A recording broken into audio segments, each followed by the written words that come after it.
Assalamualaikum warahmatullahi wabarakatuh.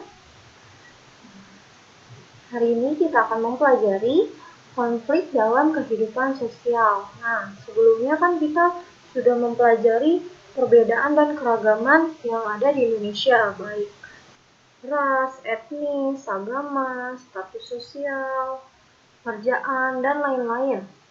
Nah, ternyata perbedaan-perbedaan dan keragaman yang ada di Indonesia ini dapat menimbulkan adanya konflik. Nah, hari ini kita belajar apa sih itu konflik, macam-macamnya apa aja sih, dan gimana cara menghindari konflik itu sendiri. Pertama kita akan membahas pengertiannya dulu ya. Pengertian konflik. Menurut Surjono Sukanto, konflik adalah suatu proses sosial di mana individu atau kelompok berusaha untuk memenuhi tujuannya dengan jalan menentang pihak lawan dengan disertai ancaman dan kekerasan. Sedangkan menurut Louis Althusser, pengertian konflik adalah sebuah perjuangan mengenai nilai-nilai atau tuntutan atas status, kekuasaan, dan sumber daya yang langka dengan maksud untuk menetralkan, mencederai, atau melenyapkan lawan. Kenapa sih bisa terjadi konflik? Berikut adalah faktor-faktor penyebab konflik. Yang pertama ada perbedaan individu. Setiap manusia pasti berbeda kan, memiliki kepribadian yang beda-beda. Nah, perbedaan pendirian dan perasaan akan suatu hal atau lingkungan yang nyata ini dapat menjadi faktor penyebab konflik sosial. Sebab dalam menjalani hubungan sosial, seseorang tidak selalu sejalan dalam kelompoknya. Nah, yang kedua ada perbedaan latar belakang. Dalam kelompok budaya bisa saja memiliki nilai-nilai dan norma sosial yang berbeda-beda.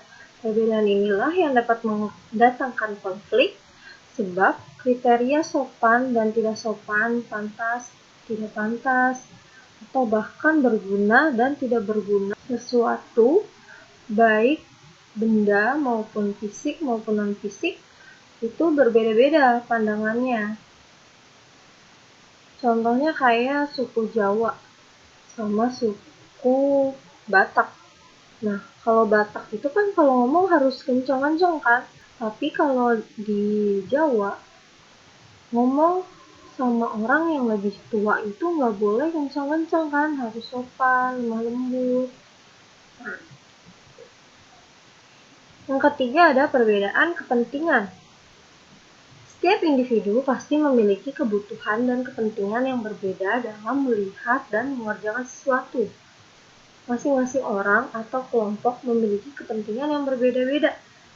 Nah, makanya sering terjadi demonstrasi warga, kan, penolakan pembangunan apa di suatu daerah itu banyak kan terjadi karena kepentingan pemerintah sama kepentingan masyarakatnya beda. Next, yang keempat ada perubahan nilai yang cepat. Perundang-undangan dan peraturan yang sifatnya mengubah kebiasaan masyarakat biasanya dilakukan melalui berbagai kajian terlebih dahulu. Dan dalam penerapannya nggak serta-merta langsung diterapkan, tapi bertahap gitu. Karena perubahan adalah sesuatu yang lazim dan wajar terjadi. Tapi jika berlangsung cepat, bahkan mendadak, perubahan itu akan menyebabkan konflik sosial. Nah, sekarang kita belajar tentang macam-macam konflik.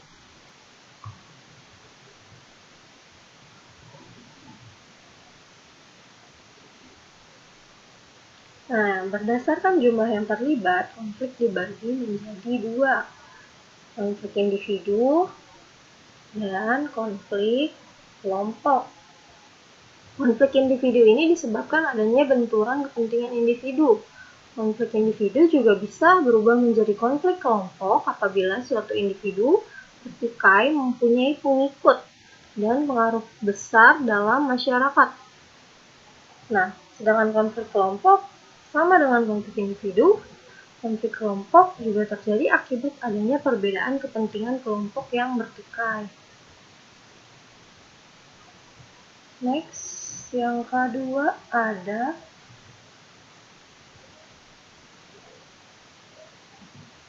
berdasarkan posisi yang terlibat. Dibedakan menjadi dua, konflik vertikal dan konflik horizontal. Konflik vertikal yang melibatkan dua pihak atau lebih yang mempunyai kedudukan yang tidak sejajar, bersifat konflik antar kelas masyarakat. Jadi pada paham kan ya, vertikal dan horizontal. Kalau horizontal, konfliknya terjadi antara dua belah pihak yang mempunyai strata atau kelas sosial yang sama. Contohnya kalau konflik vertikal itu buruh sama direktur perusahaan. Kalau konflik horizontal sesama karyawan. Yang ketiga ada berdasarkan akibat yang ditimbulkan. Ini juga dibedain menjadi dua. Yang pertama ada konflik konstruktif yang sifatnya membangun dan konflik dekonstruktif yang bersifat merusak. Yang keempat ada berdasarkan bidang kehidupan. Yang pertama ada konflik ideologi. Konflik ideologi ini terjadi akibat adanya perbedaan ideologi, perbedaan keyakinan, prinsip hidup, cara pandang, dan bahkan agama dapat menjadi pemicu terjadinya konflik ideologi. Penyelesaiannya memerlukan kearifan dengan melibatkan tokoh-tokoh serta peran pemerintah. Yang kedua ada konflik politik. Konflik politik ini terjadi di berbagai negara yang menganut sistem demokrasi. Kebebasan berpendapat terkadang berubah menjadi pertentangan yang dapat menyebabkan terjadinya sebuah konflik sosial. Yang ketiga ada konflik ekonomi. Konflik ekonomi ini terjadi antara dua belah pihak atau lebih yang bertujuan untuk memperebutkan sesuatu yang bersifat materi atau finansial. Yang keempat ada konflik sosial budaya dan ras. Contohnya adalah masyarakat Dayak dengan Madura di kawasan Kalimantan Barat dan kerusuhan anti Tionghoa pada tanggal 15 Januari 1974.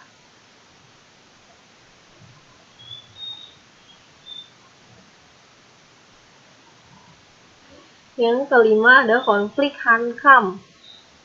Konflik ini melibatkan antar dua negara atau lebih dalam memperebutkan kedaulatan suatu daerah atau negara.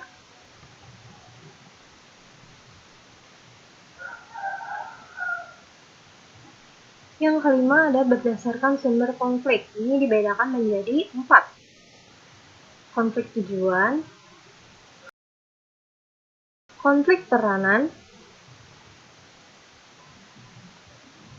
konflik nilai, dan konflik kebijakan.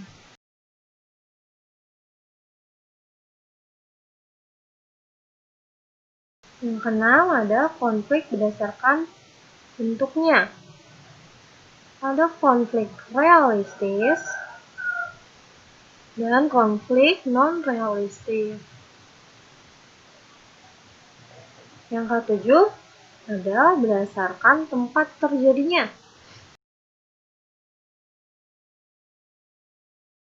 Ada konflik in group dan konflik out group.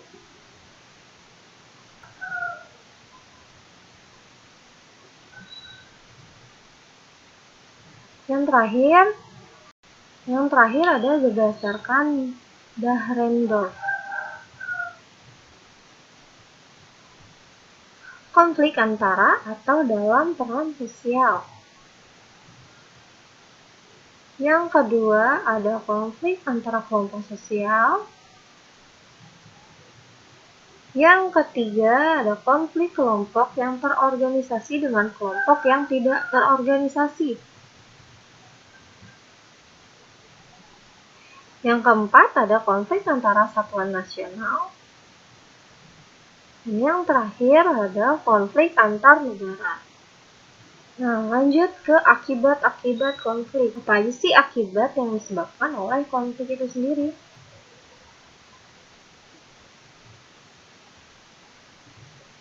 Nah, akibat. Yang pertama ada retaknya persatuan kelompok. Hal ini terjadi apabila terjadi pertentangan antara anggota kelompok dalam satu kelompok. Yang kedua ada pertentangan di dalam kelompok atau antar kelompok.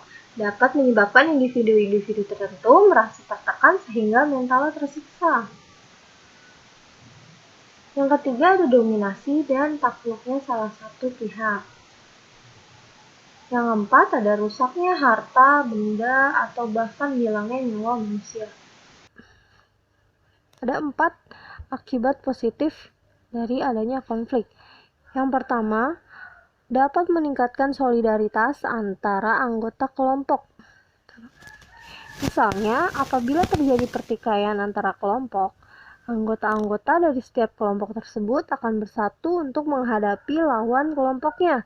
Yang kedua, ada konflik yang berfungsi sebagai alat perubahan sosial. Misalnya, anggota-anggota kelompok atau masyarakat yang berseteru akan menilai dirinya sendiri dan mungkin akan terjadi perubahan dalam dirinya. Yang ketiga, ada munculnya pribadi-pribadi atau mental-mental masyarakat yang tahan uji dalam menghadapi segala tantangan dan permasalahan yang dihadapi, sehingga dapat lebih mendewasakan masyarakat. Yang keempat,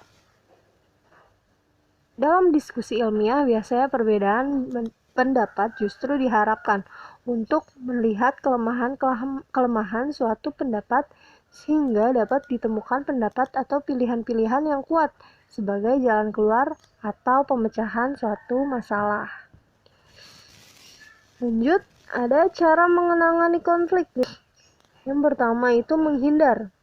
Dalam hal ini, seorang mengorbankan tujuan pribadinya ataupun hubungannya dengan orang lain. Orang ini berusaha menjauhi masalah yang menimbulkan konflik ataupun orang yang bertentangan dengannya. Yang kedua, memaksakan kehendak. Tipe ini tidak peduli terhadap kebutuhan orang lain. Ia tidak peduli apakah orang lain menyukai dan menerima dirinya atau tidak. Ia menganggap bahwa konflik ini harus diselesaikan dengan cara satu pihak yang harus menang.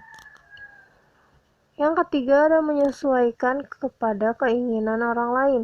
Terkadang ada yang merasa bahwa konflik ini harus dihindari demi keserasian dan keharmonisan. Ia yakin bahwa konflik tidak dapat dibicarakan jika merusak hubungan baik.